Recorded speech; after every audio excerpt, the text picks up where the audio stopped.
So most common stoichiometry problems give you a certain amount of a reactant, and then they ask you how much product you can form.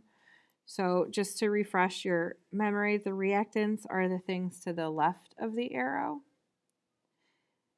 and the products are the things to the right of the arrow, which represents the yield sign. So if I have 4 moles of A, how many moles of C will be made? To solve, we need to use the mole ratio, which comes from our coefficients in the balanced equation. And when we look at the balanced equation, there are 2 moles of A for every 3 moles of C. So the ratio is 2 moles of A for every 3 moles of C. And if I wanted to solve, 4 moles of A would produce how many moles of C? We start by writing our given, which is 4 moles of A, and then using our ratio. There are 2 moles of A for every 3 moles of C. And then to solve this, we're going to take 4 times 3, which is 12, divided by 2, and I get a final answer of 6 moles of C. So just to review, that 4 moles of A, that was given in the problem. And then the 3 and the 2, that's my mole ratio.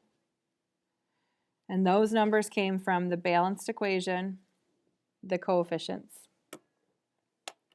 So let's look at another example here. How many moles of water are produced when 5 moles of oxygen are used?